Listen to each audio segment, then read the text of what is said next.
ज्ञान हमको दीजिए।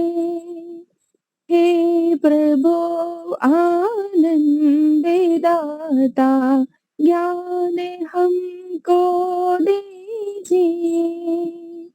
शीघ्र सारे दुर्गुणों को दूर हमसे कीजिए।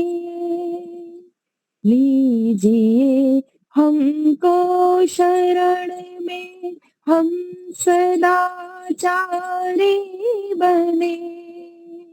ब्रह्मचारी धर्म रक्षक वीर व्रत धारी बने। हे प्रभु आनंद दाता, हे प्रभु जग के पिता, तुमसे हमारी प्रार्थना। हम बालकों को बुद्धि सी दो, यही है याचना। सर्वेश और सर्वज्ञ तुमको सर्वव्यापक जाने हैं। माता पिता गुरु आने की सेवा सदा वरदान है। हे प्रभु आनंद दाता, दूर कर दूर भावना, निज आचरण निर्मल करे। निज धर्म को त्यागे नहीं, जो दुख भी ये पड़ते रहे। जो कुछ तुम्हारे चित में है, सो ही करे व्यवहार हम। दीन दुखियों प्राणियों की हो सहायक पूर्ण हम। हे प्रभु आनंद दाता,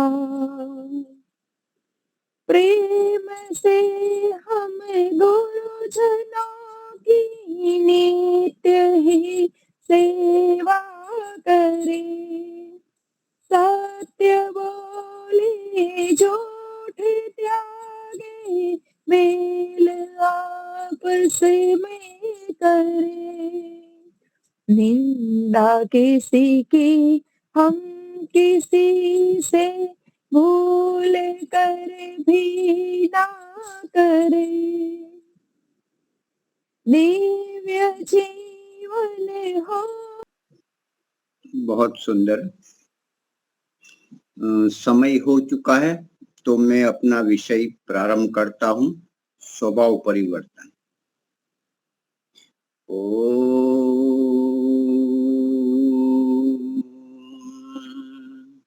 विश्वानि देव सवितर्दुरितानि परासुव, यद् भद्रं तन्न आस्तु।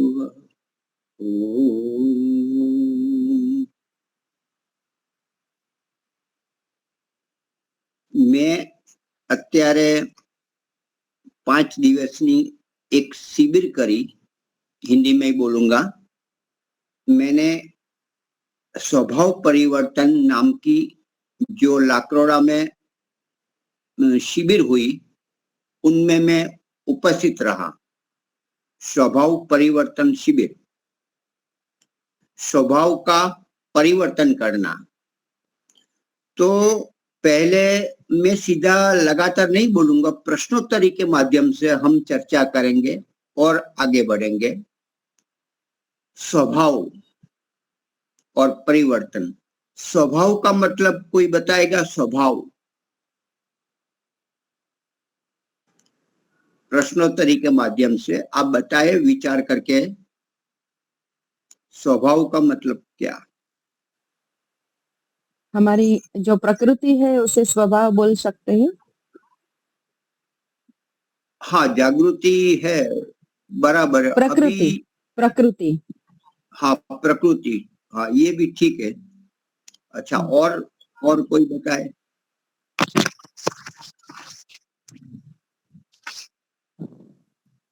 हाँ ठीक है, और भी हमारे बताना जो चाहते हैं? हमारे जो गुण, अपने विचार, आदत, हमारा जो गुण, कर्म और संस्कार होते हैं, उससे हम जो कुछ मन, बुद्धि, विचार से प्रकार से कार्य करते हैं, उस संस्कार के आधार पर हमारे एक दिनचर्या, हमारी एक प्रकृति बन जाती है। उस जो कार्य करते हैं उसको स्वभाव करते हैं। नहीं, बहुत बढ़िया। सभी का उत्तर सही है। अभी संक्षिप्त में उसका सार बता दो। स्वभाव, स्व में अपने आप में भावित होना, अपने आप में स्थिर होना, अपनी सहजता में बैठ जाना, वह स्वभाव है। अपने आप में वर्तमान बने रहना, वह स्वभाव है। स्वभाव हमारी पहचान है, स्वभाव हमारा व्यवहार है, स्वभाव ही हमारा जीवन है। स्वभाव से कैसा जीवन है, कैसा चरित्र है, कैसा वर्तमान है और भविष्य भी कैसा होगा, वह स्वभाव से हम अनुमान कर सकते हैं, जान सकते हैं। तो स्व में भावित होना, स्व में सदा वर्तमान बने रहना, यह जरूरी है।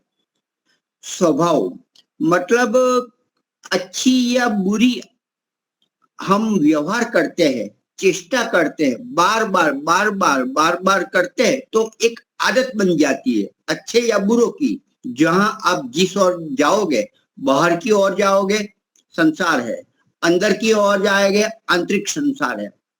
तो दोनों ओर से कहीं भी जाओ और जो जो चेष्टाएं, व्यवहार, विशेष व्यवहार करेंगे तो उनका बार बार करने से एक अभ्यास बनकर एक आदत बन जाती है और उसको हम स्वभाव कहते हैं। और आदत जब बन गई तो एक प्रकार का चरित्र आपका बन जाता है कि आप ऐसे हो।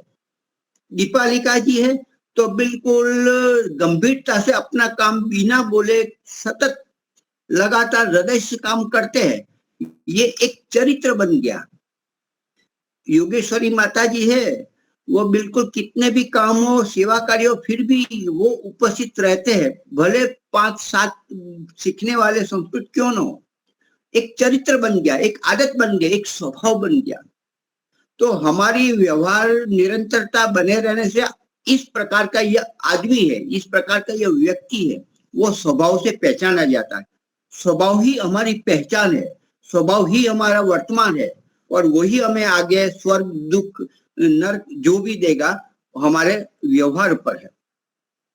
स्वभाव में हमारी सोच है, हमारे उद्देश्य है, हमारी चेष्टा है, हमारे कर्म है, हमारे पुरुषार्थ है, ये सब स्वभाव में आ जाता है।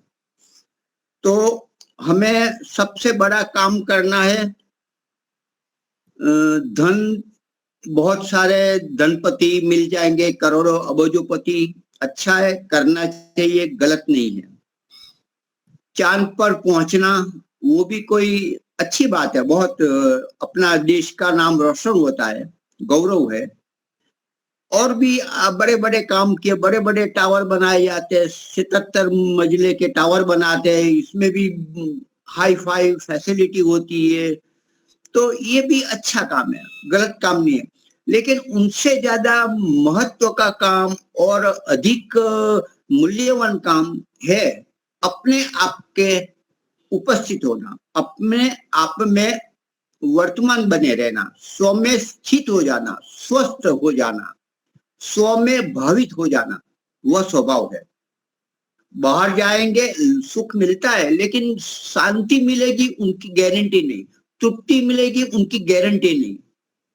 हमें जो बाह्य ये अपने इंद्रिय मिली है उनके मुख बाहर है, क्योंकि हमें बाह्य वस्तुओं की, पंचभूतों की जरूरत है, जितनी जरूर है जिससे हम सुख और हित पा सकते हैं ले ले और अंदर की ओर जाए।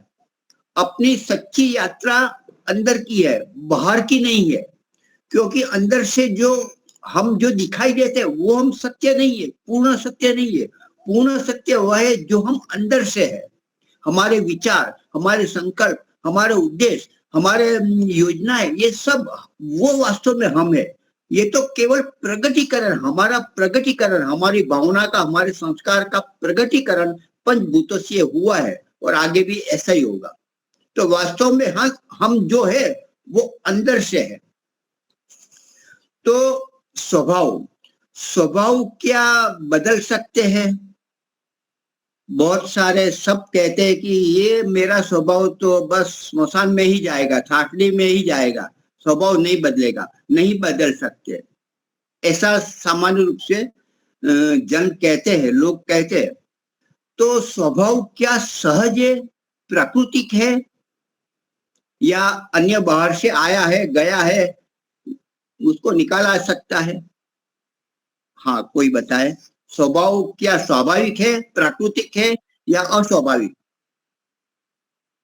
या नैमित्तिक? स्वाभाविक होता है, स्वभाव स्वाभाविक होता है, उसको बदलना बहुत मुश्किल होता है। स्वभाव दो प्रकार का होता है, एक को बदल नहीं सकते और एक को बदला जा सकता है। हमारे में दर्शन की भाषा में राग है, द्वेष है, सुख को प्राप्त करने की हमारी चाहना है, वो लगातार बनी रहेगी, मोक्ष में भी बनी रहेगी। हमें सुख चाहिए, हमें आनंद चाहिए, वह इसको बदल नहीं सकते, मोक्ष में भी नहीं, कहीं भी कोई स्थिति में। तो ये नहीं बदलने वाला है। ऐसे ही द्वेष है, दुख कभी नहीं चाहिए, जरा भी नहीं चाहिए, एक तसु भी नहीं चाहिए, यह स्वाभाविक है, इनको हम नहीं बदल सकते। लेकिन हम जिससे दुखी हो रहे, पीड़ित हो रहे, त्रस्त है, उनका कारण हमारा स्वभाव है, जो लाया गया है, जो थोपा गया है, जो मूर्खता से स्वीकारा गया है। तो स्वभाव है जो नैमित्तिक है, जो बाहर से आया है तो वो जाएगा, उसको निकालना पड़ेगा, जाएगा नहीं, निकालना पड़ेगा। जो काम करेगा उसका होगा, नहीं करेगा तो ऐसा ही चलता रहेगा। हम स्वभाव को स्वाभाविक, प्राकृतिक मान लेते हैं, उनसे समझौता कर लेते हैं और उसमें हमारा कोई सुधार नहीं होता। हम सुधार के लिए प्रयास अवश्य करते, स्वभाव बदल जाए, लेकिन औरों का बदल जाए, सामने वाले का बदल जाए, ये चाहना है हमें बहुत त्रस्त करती है। कोई सुधरे ना सुधरे, बदले ना बदले, पति न बदले, 25 वर्ष में नहीं बदले तो अभी क्या बदलेंगे, छोड़ दो।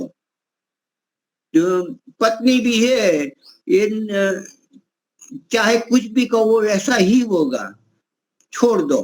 अपने आप पर काम करो, सबसे बड़ा काम, सबसे महान काम अपने आप पर काम करना, वही सबसे बड़ा काम है। और जब अपने में हम उतरेंगे, अपने को जांचेंगे, तब हमें लगेगा कि मैं विचारों का पुंज नहीं, मैं तो खुद वास्तव में एक दोषों का महापुंज हूं। कितनी बड़ी बड़ी चट्टानें अज्ञान की, राग द्वेष मोह काम क्रोध लोभ आदि को हम संभाल रहे हैं, और जब व्यक्त कर रहे हैं तो हमें लगता है कि ये तो नहीं जरूरी है, ये तो कलयुग है, ये तो आजकल के बच्चों के लिए हमें क्रोध करना जरूरी है। वास्तव में बच्चे के हित के लिए, बच्चे के सुधारने के लिए हम बहुत कम करते हैं, लेकिन हमारा क्रोध आवेश है, उसको शांत करने के लिए हम बच्चों को ताड़ते हैं, मार देते हैं, बार बार कह देते हैं। तो ये वास्तविकता है। तो स्वभाव जो नैमित्तिक है उनको अवश्य बदलना है, बदलना चाहिए जो गलत है। हम मनुष्य हैं, तो मनुष्य किसको कहते हैं?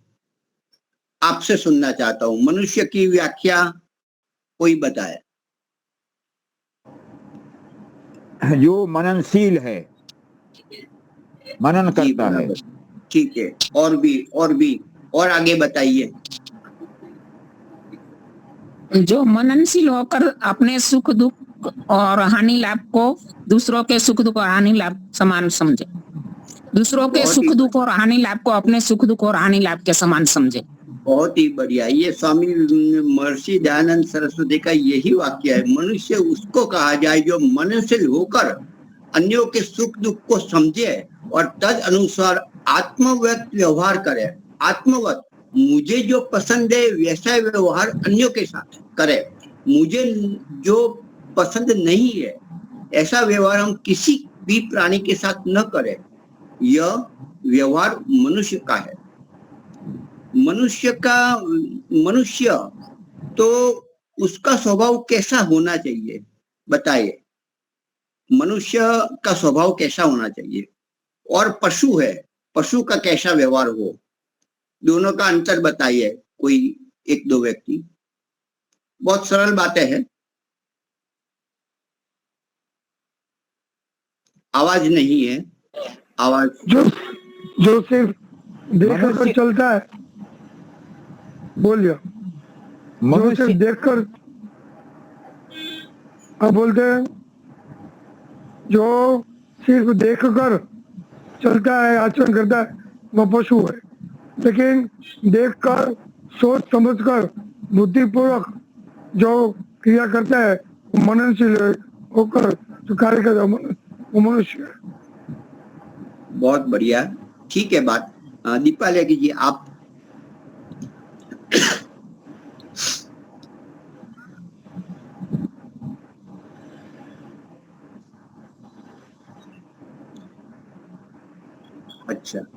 अच्छा, मनुष्य का मतलब मननशील।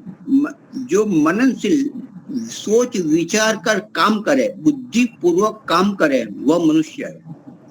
ये सीधी बात है, उनका धातु परक देखो तो भी।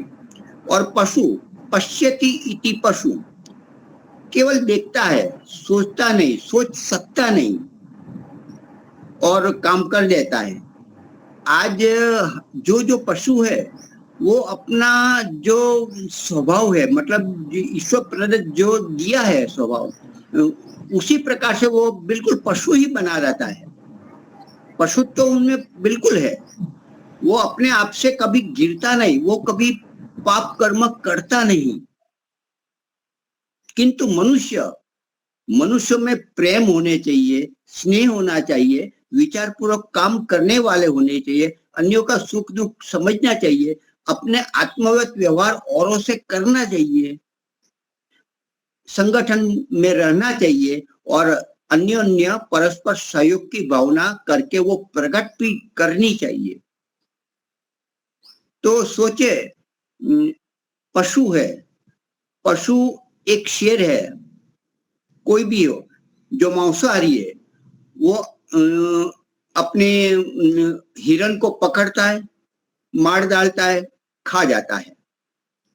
वो पशु है, उनके लिए वो ये पाप कर्म नहीं है, ये स्वाभाविक उनका कार्य है, उनके बिना वो जी नहीं सकता। लेकिन हम सोचे ये शेर है, शेर में करुणा दया आ जाए और हिरण को के साथ खेलने लगे तो क्या वो जीवन बिता सकता है? बिल्कुल नहीं। तो पशु अपना प्राणी जगत है, मनुष्य के सिवा पूरे के पूरे अपने चरित्र में, अपने स्वभाव में सदैव ऐसे ही बने रहते हैं। उनके जो विधि विधान परमात्मा ने दिया है शरीर के द्वारा, मन के द्वारा, उससे बाहर जरा भी नहीं जाता। और मनुष्य है, अपना जो गुण होने चाहिए, प्रेम स्नेह परोपकार सेवा आदि, उनसे हटकर क्रोध कर लेता है, ईर्ष्या कर लेता है, किसी का छीन लेता है, गलत कर लेता है और खुद भी जानता है या तो अनजाने भी कर लेता है। तो ये क्या हुआ? किसके गुण अपनाए जो हमारे नहीं थे। पशु के गुण हमने अपनाए। तो महर्षि दयानंद ने कहा कि मनुष्य कैसा है? पशु का बड़ा भाई है। पशु का बड़ा भाई मनुष्य है। गीता में भी कहा आत्मा आत्मा का मित्र है और आत्मा ही आत्मा का महाशत्रु है। क्यों? वो अन्य के गुण धारण कर लेता है और फिर इतनी योनि परमात्मा को बनानी पड़ती है। तो हम अपने में स्व में स्थित रहे, अपने गुणों में ही बने रहे, यह मनुष्यत्व है, यही मानवता है। सहजता में सरलता में बने रहे, यही है, तो ही मनुष्य। यदि ऐसा नहीं किया तो हमें पाप मिलेगा, हमें दुख योनि मिलेंगे, हमें कष्ट भोगना पड़ेगा और हमारे साथ जो जो जुड़ेंगे उनको भी रहना पड़ेगा। तो हमें अपने आप में स्वभाव में स्थित होना है। आगे हम सोचते हैं, अपने आप में स्थित नहीं होते और बाह्य अपेक्षाएं, आशाएं, इच्छाएं इतनी अधिक कर लेते, अपने सामर्थ्य के ऊपर कर लेते और वो पूरी नहीं होती हमसे या तो अन्य से, तो हम खिन्न होते हैं या तो क्रोधित होते हैं या तो आवेशित होकर कुछ गलत कर लेते हैं अपने साथ या तो अन्य के साथ। तो ऐसा करने से, बाह्य अधिक वृत्ति रखने से मेंटल ऑर्डर बिल्कुल पागल सा, बहुत सारे अच्छे विद्वान, अच्छे पढ़े हुए डॉक्टर, जज भी गलत पागल हो जाते हैं, आत्महत्या कर लेते हैं, अपने आप को संभाल नहीं सकते, वो अपने आप को, स्वभाव को पहचान नहीं सकते, अपनी गलती, अपने दोषों को जान नहीं सकते, और जाना तो वो निकालने की वो उनके पास वो विधि नहीं है जो बाह्य जगत देता है। उनके पास वो सॉल्यूशन नहीं है, विदेशों के पास सॉल्यूशन नहीं है। हमारी ही ये संस्कृति है, पूरा सॉल्यूशन यहाँ, हर प्रकार के सॉल्यूशन का समाधान यहाँ हमारी संस्कृति में मिलता है जो अन्य में नहीं मिलता।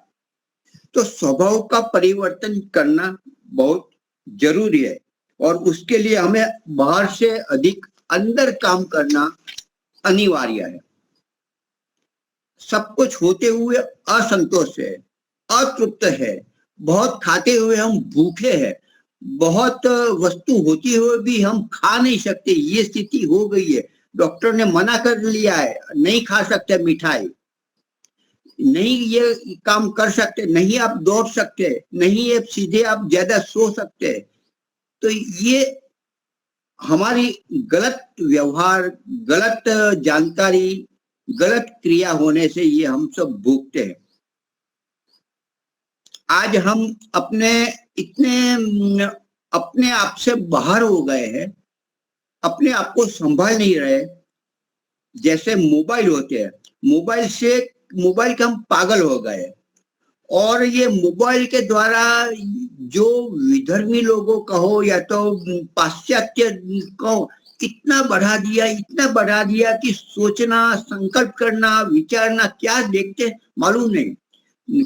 आज हम ये मोबाइल में हरा बटन और नीला बटन, हरा बटन होता है व्हाट्सएप में, दबाया व्हाट्सएप चालू, देखते गए, कुछ नहीं तो देखे ना देखे, किंतु वो ऑल क्लियर तो करना ही पड़ता है, नहीं तो बहुत जमा हो जाता है और हैंग हो जाता है। फिर लाल बटन है, वो यूट्यूब का है, वो देखते हैं, उसमें कोई क्लिप देखी तो एक के बाद एक बात ऐसे चलते कि 3 घंटे निकल जाए मालूम नहीं। अच्छा, व्यवस्था कैसे की है हमारे जो धनोपति है, जो बुद्धिशाली, उन्होंने क्या, एक क्लिक, मान लो कि ये हमने बच्चों की एक अच्छी आई तो बच्चों की एक क्लिक की तो एक चालू किया तो उसके साथ 50 क्लिपें जुड़ जाएगी, एक के बाद वही आते रहेंगे और ऐसे चक्रों में फंसते जाएंगे कि बस कब समय गया मालूम नहीं पड़ता। तो इस प्रकार जैसे भोजन में करते हैं, जो भोजन वाले होते हैं तो अच्छी सुगंधें डालते हैं और वो आकर्षित करते हैं। जब समय होता है और वहां दूर से पसार होते हैं तो बस अभी तो गोलगप्पा खाना है, खाना ही पड़ेगा, चलो 2-4 खा देते हैं, अधिक खा लेते हैं।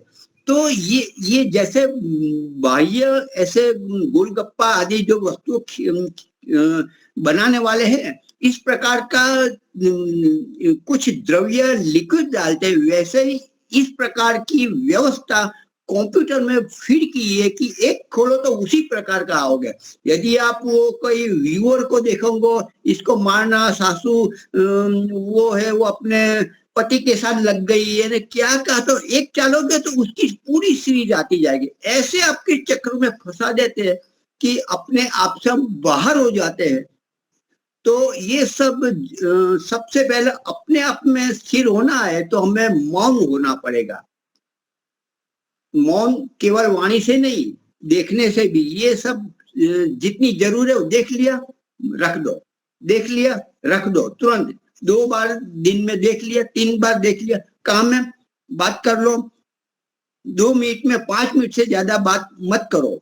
अपने माँ का भी क्यों फोन ना हो, आवश्यकता से जरूर। तो ये कंट्रोल करना पड़ेगा, बाह्य चीजों पर बहुत अधिक कंट्रोल करना, तो ही हम अंदर की ओर जाएंगे, तो ही हम अपने आप के दोष है उनको जानेंगे, पहचानेंगे, स्वीकार करेंगे। तो ये बहुत जरूरी है। आगे बढ़ते हैं। पशु को हमें खिलाना चाहिए। तो हमारी परंपरा है कि हमारी गाय होए तो सबसे पहली रोटी गाय को जानी चाहिए, और अंतिम जो कुछ बचा है दोपहर में या तो रात्रि को, तो वो अंतिम वो कुत्ते को दिया जाता है। लेकिन शहरी वातावरण कहाँ गाय ढूंढे, तो जो भी फटफट जो भी आया, पतिदेव को जाना है, बच्चे को जाना है, तो फट पतिदेव को वो टिफिन भर देते हैं, पहली रोटी वहां जाती है टिफिन में। तो बेचारा क्या होगा, गाय जैसा बेचारा हो गया पतिदेव। और अंतिम रोटी भी अबे जो भी हो अच्छी एक ही, अरे बाद में कर ले, एक वो भी दे दी, तो वो भी कुत्ते जैसे हो जाते हैं। मतलब वो चला गया, गाय है ही नहीं, कहाँ ढूंढेंगे, किसमें रखेंगे, ये सब झंझट। तो आज हमने पहली रोटी छोड़ दी और अंतिम रोटी भी छोड़ दी, दौड़ते हैं। और विदेशों में तो दौड़ते दौड़ते खाते हैं, जो ब्रेड है खाते जाते हैं, दौड़ते जाते, ऐसा जीवन हो गया। मैं क्या कर रहा हूं वो सोचती ही नहीं है, दौड़ते जाओ। विदेश में हमने देखा कोई प्राणी तो है ही नहीं, सबको खा गए, मनुष्यों को भी खा गए, गरीब को खा गए, भिखारी को खा गए, क्यों, वहां रह ही नहीं सकते। जिसके पास बड़ा बंडल हो वही वहां रह सकता है।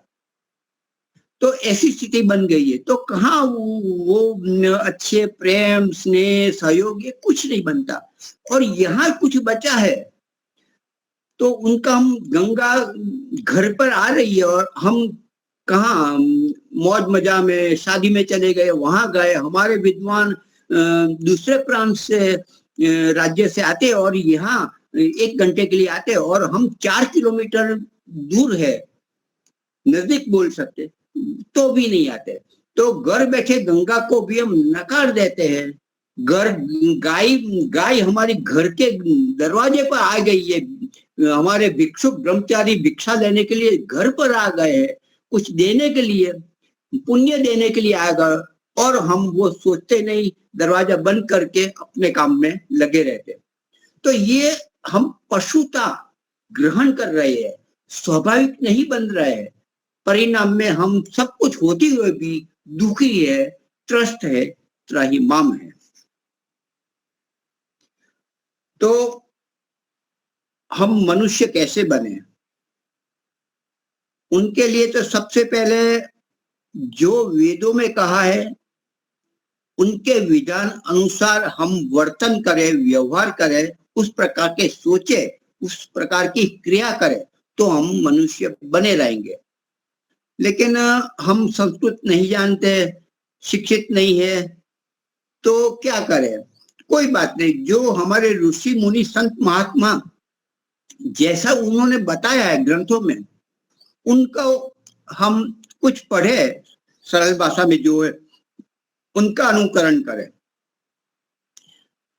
हम कहेंगे ये भी कहाँ समय है भाई, चलो वो भी छोड़ो।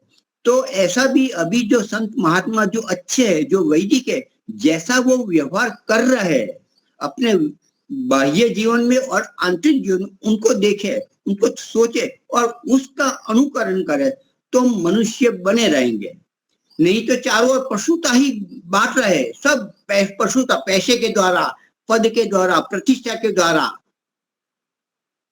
सब वही हमारे सामने नृत्यांगना खड़ी कर देती है पांचों विषय की और हमें नचा रही है, हम नाच रहे और चारों ओर हम पैसा घुमा रहे हैं, नोटों का बंडल घुमा रहे हैं। यही हम ये भौतिक जगत का उपयोग करें। वास्तव में भौतिक जगत केवल बाहर के लेने, अंदर उतरने के लिए। अंदर उतरेंगे तो परमात्मा मिलेंगे, अंदर जाएंगे तो हमारा अंदर का संस्कार बाहर आ जाएगा और बाहर जाएंगे तो बाहर जो जाएंगे तो जो हमारा जो के अंदर है वो भी जाएगा। मतलब आध्यात्मिकता, धार्मिकता, परमात्मा के प्रति भी जो प्रीति है थोड़ी भी, वो भी बाहर निकल जाएंगे। तो हम अच्छी वस्तुओं को, अच्छे व्यवहार को, वर्तन को अंदर डाले जिससे परमात्मा की प्रीति बढ़े और हम मनुष्य बने रहे, पाशवी गुण बिल्कुल ना आए, ऐसा हम प्रयास कर सकते हैं और करना चाहिए। आगे हम सोचते हैं स्वभाव बिगड़ता है क्योंकि दोष हम करते हैं। तो क्या दोष करते हैं? दोष कहाँ से आता है? गलती, कमी, त्रुटि कहाँ से आती है? तो सांख्य में कहा है कि दोष निमित्तम रूपादयो विषया संकल्प कृताः। मिथ्या इच्छाएं, मिथ्या संकल्प, गलत संकल्प, व्रत धारण करने से, इच्छा करने से हमें राग, द्वेष, मोह, क्रोध आदि से हम जुड़ जाते हैं और हम गलत पाशवीय कर्म, मनुष्य के अन्यतर कर्म हम कर डालते हैं। तो हमारी इच्छा पर कंट्रोल करें, जो करनी चाहिए वही करें, जिसमें वेद हा कहते हैं उसी हमारे इंद्रियों द्वारा हम सिक्काबद्ध काम करें, वही काम करें जिसमें परमात्मा हा कहता है। कभी वो काम ना करे जिसमें परमात्मा और हमारे ऋषिगण मना करते हैं।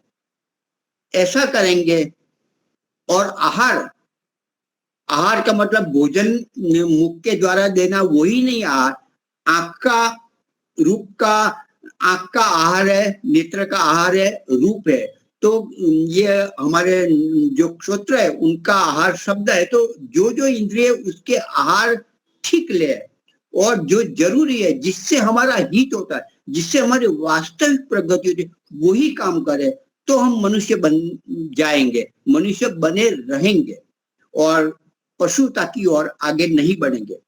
तो सबसे पहला हम अपनी इच्छाएं, संकल्प वही करें जिसमें परमात्मा ने कहा है वैसा ही संकल्प करें। तो सकाम कर्म, हम सकाम इच्छा रखें, सकाम पुण्य कर्म है, सीधा निष्काम कर्मों पर नहीं आ सकते। धीरे धीरे पुण्य काम करते रहे और फिर योग्यता बढ़ने से, सामर्थ्य बढ़ने से फिर निष्काम की ओर भी हम आगे बढ़ेंगे। लेकिन जो गलत काम है उस पर तो जरा भी समझौता बिल्कुल ना करें। तो सकाम कर्म करने से भी दोष आते हैं, अच्छे काम, पुण्य काम करने से भी दोष आते हैं। लेकिन हमारा सामर्थ्य बढ़ाते बढ़ाते हम निष्काम कर्म की ओर, ईश्वर की ओर आगे बढ़ेंगे तो उससे हमारा पूर्णतः लाभ होगा। जब हम इंद्रियों द्वारा, अपनी मिथ्या संकल्प द्वारा हम जुड़ते हैं विषय के साथ, तब दोष का जो मूल कारण है, कोई बताएगा दोष का मूल कारण कहाँ से दोष उत्पन्न होता है? एक तो इच्छा है, गलत इच्छाएं करना वो है, और उससे उत्पन्न क्या होता है?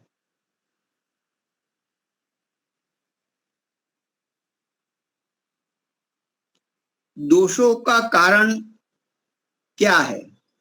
दोषों का कारण एक तो सीधी भाषा में एक ही शब्द में कहे तो मिथ्या ज्ञान, अविद्या, अज्ञान। और अविद्या मतलब कि राग, द्वेष और मोह, ये होना अविद्या। राग, द्वेष, मोह होने से हम गलत कर्म कर डालते हैं, गलत मान्यता बनाते हैं और हमारा वो चरित्र बन जाता है, आदत बन जाती है और हमारा वो सहज स्वभाव हो जाता है। तो राग द्वेष पहले तो इच्छा पर कंट्रोल करे, वही इच्छा करे जितनी हमें आवश्यकता है, और परमात्मा जिसमें हाँ बोलते हैं, हमारे ऋषि मुनि जैसे हाँ बोलते हैं।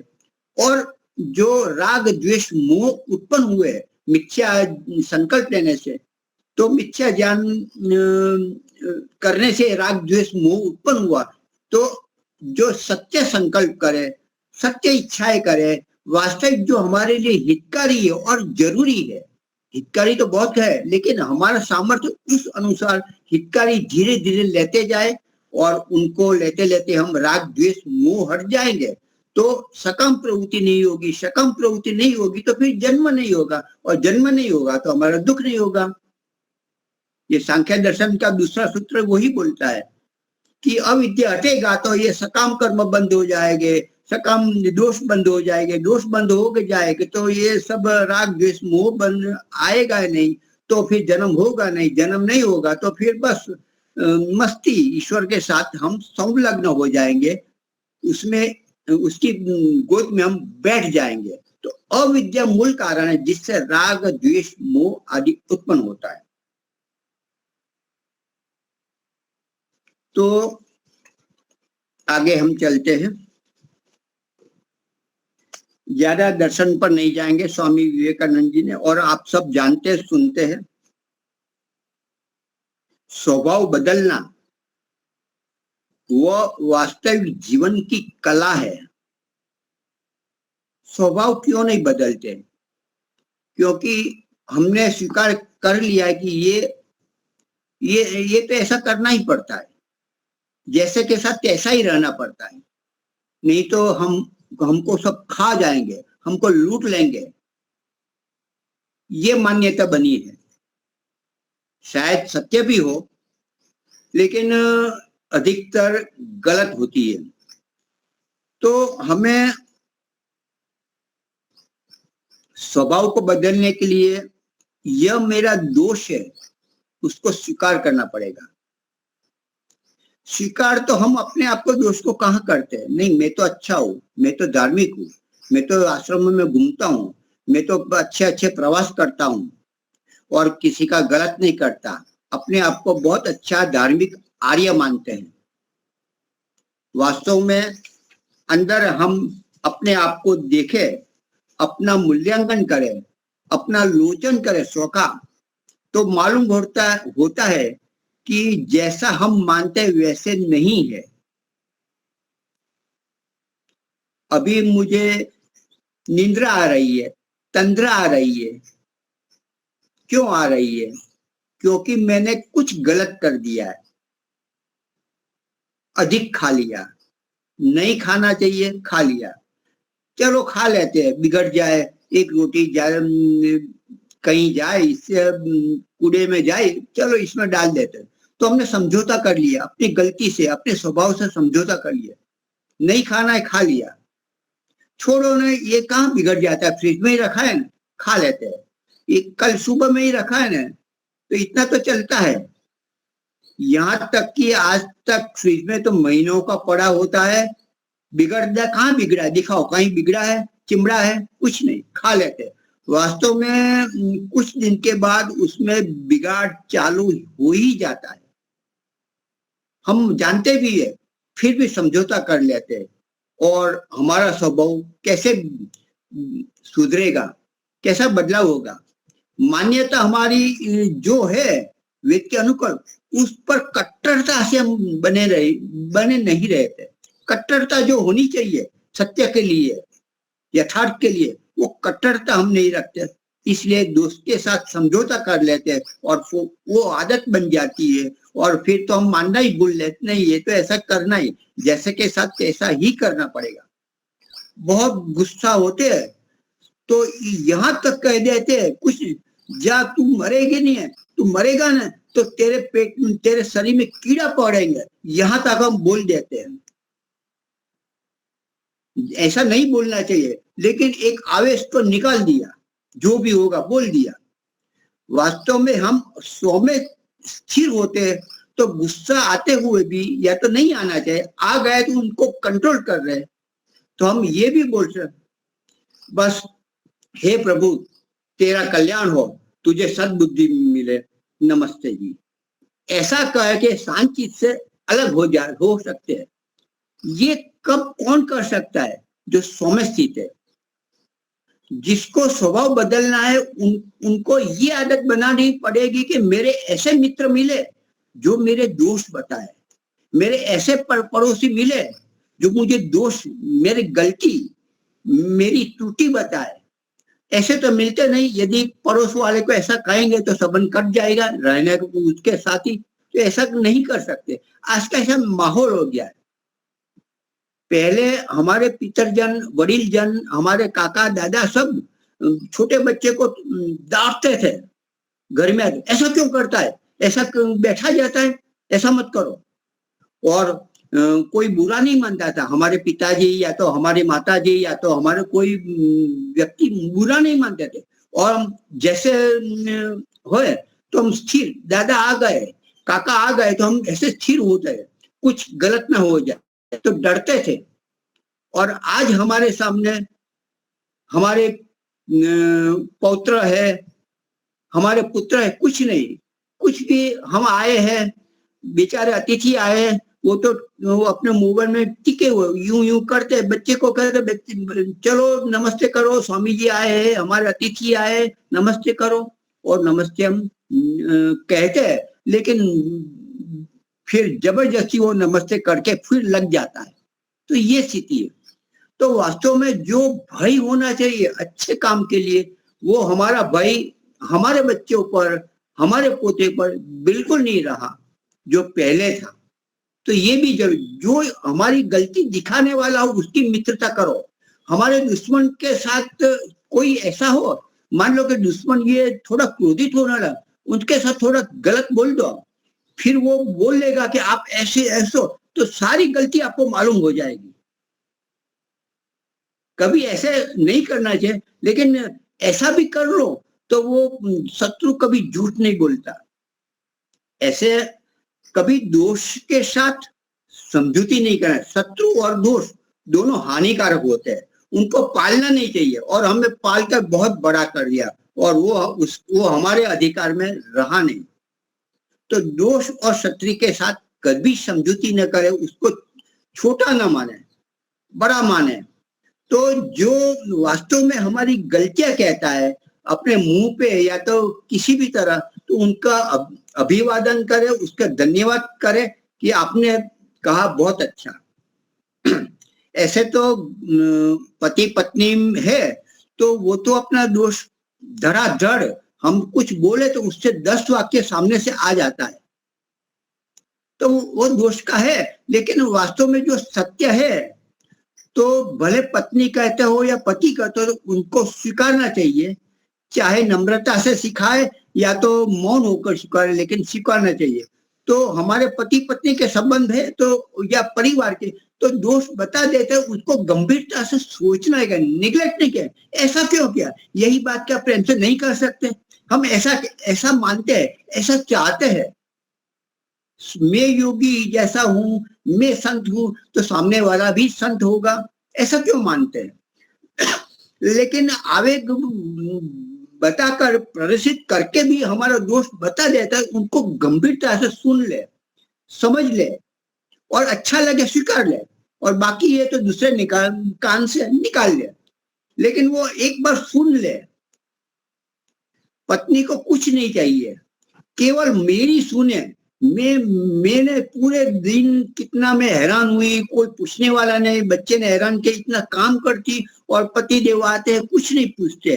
क्या है। और पति देव भी वो बेचारे थक कर आए थे कि उस बच्चे ने ऐसे किया, उसने ऐसा किया है, ऐसा करता है, ये लाना है वो, अरे बैठने तो दो, पानी तो पीने दो, ये सब बातें। या तो फिर भोजन करते करते फिर भोजन आधा छूट जाता है।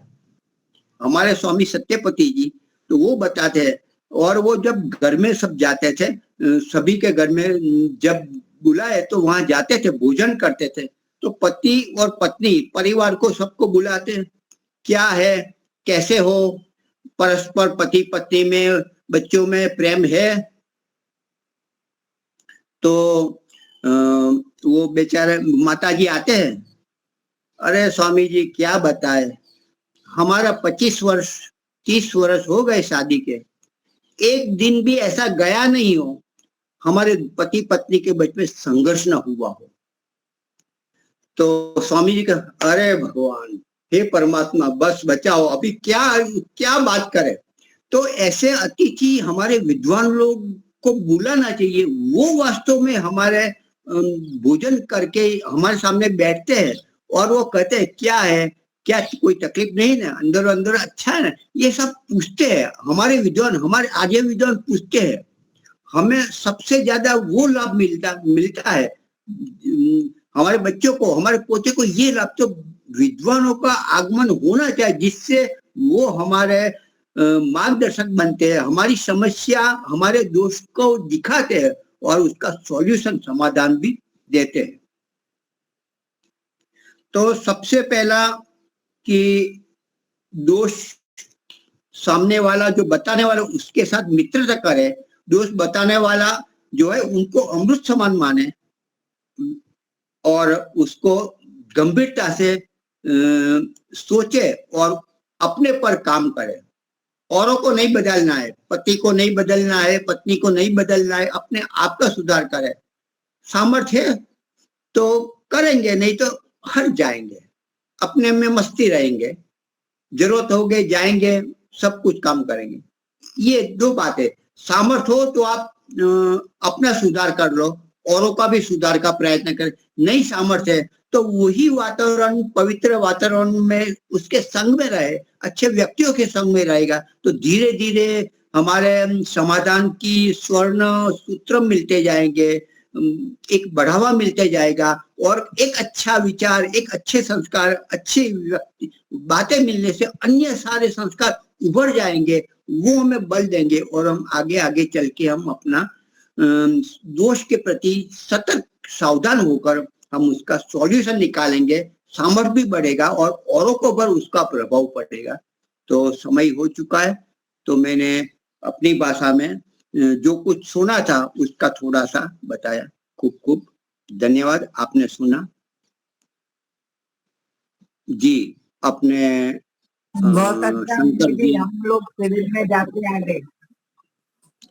हाँ जी, हाँ बिल्कुल, वहाँ अभी तो सोचा है कि वहीं धीरे धीरे स्थिर होना है। ये तो वहां का तो लाभ मिलेगा ही, ज्यादा यहाँ से भी मेहनत करनी पड़ेगी, मानसिक शारीरिक भी हो सकती है, जो भी हो देखेंगे, क्योंकि जो कुछ शक्ति बची है तो करे, हम नहीं करेंगे तो कौन करेगा भाई।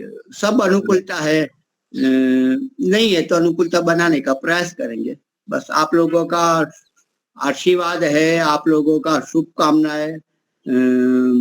हमारे आचार्य वैदिक जी भी है, वो भी चाहते हैं, नहीं कर सकते, हम चाहते हैं कुछ कर सकते हैं।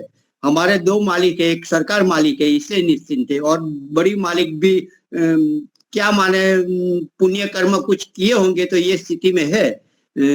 वास्तव में घर होते हुए भी घर से दूर है, तो प्रभु की वो भी कृपा है, आप भी है, तो ये हमारी आयु, हमारा पढ़ने का स्वाध्याय भी बन रहा है, तो आप लोगों की भी बड़ी कृपा है।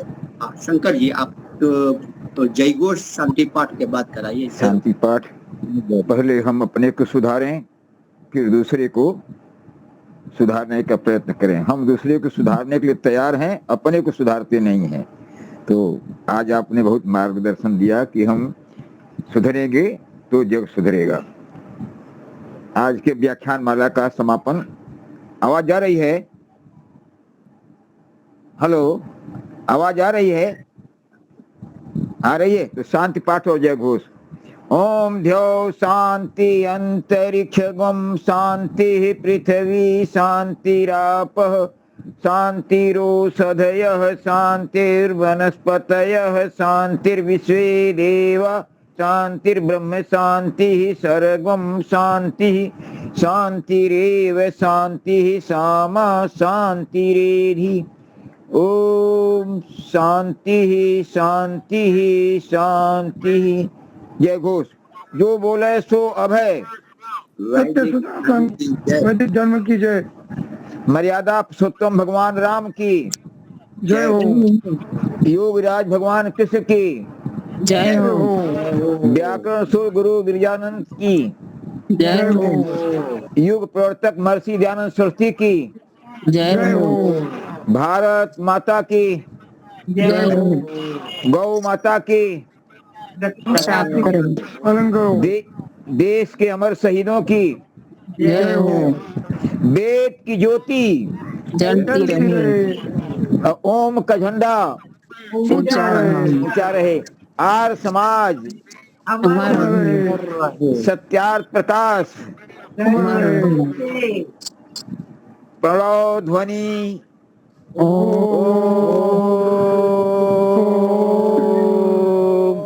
वैदिक अभिवादन। सबको सादर नमस्ते। सबको सादर नमस्ते। धन्यवाद। 2 दिन हम और चलाएंगे। विचार है कि 2 दिन हम चलाएं, फिर 1 सप्ताह की छुट्टी रखेंगे। 2 दिन मंगलवार तक हम चलाएंगे, बाद में हम मंगल या बुधवार को बताएंगे आपको। ठीक है, तो रात्रि की कक्षा बंद रहेगी, आज नहीं होगी। आज की कक्षा नहीं है, रात्रि की कोई कक्षा नहीं होगी, 1 सप्ताह तक नहीं होगी, बताएंगे आपको। सोम मंगलवार को चालू रहेगा अपना 4 से 5।